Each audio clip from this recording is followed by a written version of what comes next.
Hey, what's up, everybody? Don Hare with Don Hare Homes back again with some more real essential, real efficient real estate information. And if you are looking to become a homeowner, get it done with Don. I got you. Today, we're talking about conventional loans. Let's jump right into it. I strongly feel like conventional loans was that program created for and around the individual with a strong credit background. Score, credit history, not a large amount of negatives in terms of credit history and finance. That's not saying that that's not you, all right? And that's not saying that if that is you, that you can't do another loan. More commonly, it is going to be used more than the FHA loan. Not backed by the government. It's actually going to be actual private investors. So the insurance is a requirement. As you know, PMI, private mortgage insurance, is required on all loans under 20%. If you put 20% down, forget about it. Other than that, that PMI is going to be on there. Just keep that in mind.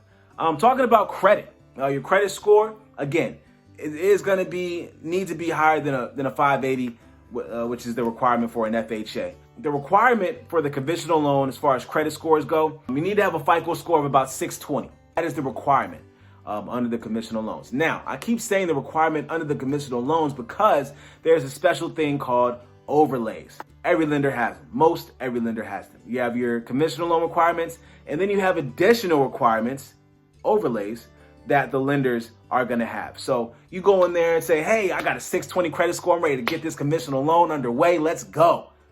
He's going to look at you like, I appreciate your excitement, but you need a 640 at this location.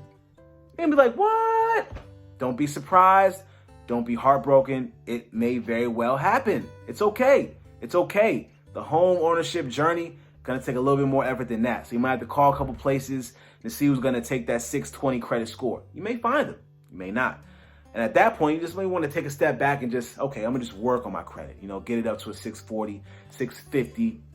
And walk in there like, look, I'm back with a 640. What's good? You know what I'm saying? And then with that, you should be pretty good to go. As far as down payments, the more money down, the better terms you're going to get, regardless. Conventional loan with their down payments is going to be between 3 and 5%. Now, I know what you're thinking. The FHA loan, I mentioned it was 3.5%. That's pretty good. But compared to 3%, I know it's only 0.5%, but I mean, I'm going conventional loan all the way. Pump your brakes, because the 3% is reserved for individuals with this credit score of 720 or above. Preferably 740, but 720 or above. So with that 3.5 with the FHA and the 3% with the conventional loan, personally, I've looked at different situations and crunched some different numbers with different credit scores and down payments and such. And the FHA is going to be a better option, more favorable terms with the minimal down payment. They cater to those individuals with the lower credit scores as well. A more desirable situation to be in, if you ask me, especially for a first-time home buyer. Moving on to PMI, private mortgage insurance. Again, every loan, any loan is going to require mortgage insurance. It's going to protect the investor. It's going to protect the borrower to ensure that the borrowed money gets paid back if you fall in default and on your payments and whatnot. So that's a requirement. Now, like I said, if you put down 20%, forget about it. PMI who?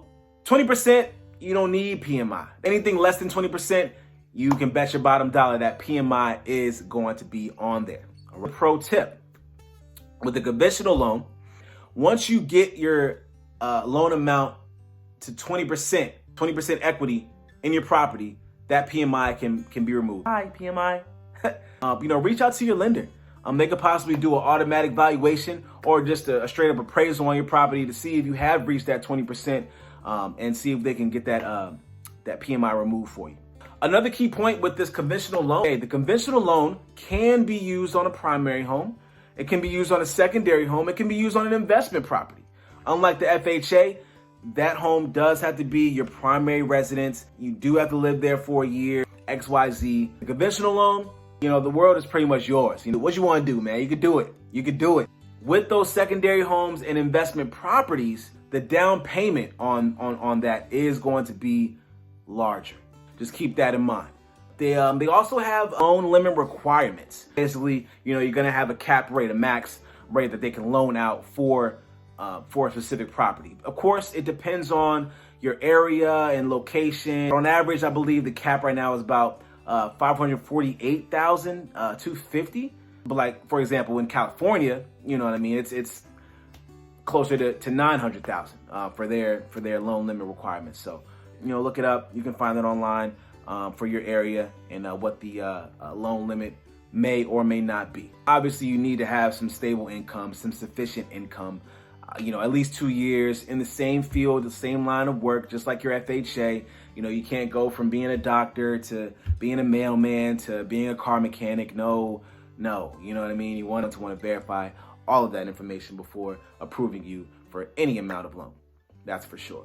Moving on to the DTI, debt to income ratio. Now, again, with the conventional loan compared to the FHA, it is going to be a bit more on the stricter side when it comes to these areas.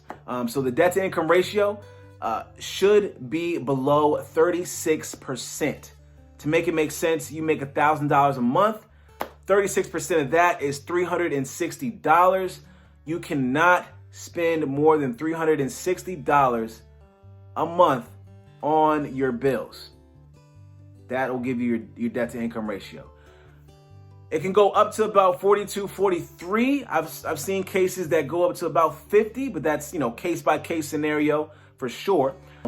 But the DTI for the conventional loan needs to be 36% or lower. And your assets, your 401ks, your stocks, checking, savings, those matter. Those go into the calculations in terms of your finances once you get in front of your mortgage professional that's going to be giving you the loan. They're going to want to verify all of that information, top to bottom, front to back, how much you got in your savings and your checking, all of that. They're going to want to verify it. So just know that. Speaking of checkings and savings, they may require some reserves to be in your account as well. Reserves is basically money left over after the down payments and closing costs and fees have been made. In the FHA program, they don't want to see any reserves. Going into that program, it's understood that, hey, I don't have a down payment. I don't got that much for a down payment, so I'm not going to have any reserves left over because I'm all in right now. You know what I mean? So the FHA, they don't want to see the reserves. The conventional loans, they may very well ask for reserves up to 2 months. So say you're paying $2,000, $3,000 a month for your mortgage through a conventional loan. They may require you to prove and verify that you have at least $6,000 somewhere in your accounts, in your stock account, in your savings, your checking, that you have to pay if need be. So, just keep that in mind. Another key point, that they don't require impound. A situation basically where your taxes and your insurance isn't included in the payment, in your mortgage payment. With a conventional loan, they don't require it. You can still do it, but it's not a requirement. You can pay your taxes here, you can pay your insurance here, you can pay your mortgage here, with the conventional loan. But that's just some key facts, some key pointers. But with all that information given, again, I am not a mortgage professional. I'm not an investor. I'm not a banker. I'm your friendly, knowledgeable real estate agent, consultant, whatever you want to call it. I'm here for you. I know this information, but please contact your mortgage professional and verify this information. If you are in the market to buy a home, to sell your home, by all means, get it done with Don. You already know, home is where the heart is. Home is also where the hair is. And that's me, because I'll be there every step of the way. Hit me up if you're in Virginia. If you're outside of Virginia, still hit me up if you need any information. I'm very connected, well connected with individuals all across the state. So I'll be more than happy to connect you with a great agent that can answer all your questions and needs and find you your perfect home for you and yours. Again, Don Hair with Don Hair Homes checking out. I'll see y'all next video. Peace.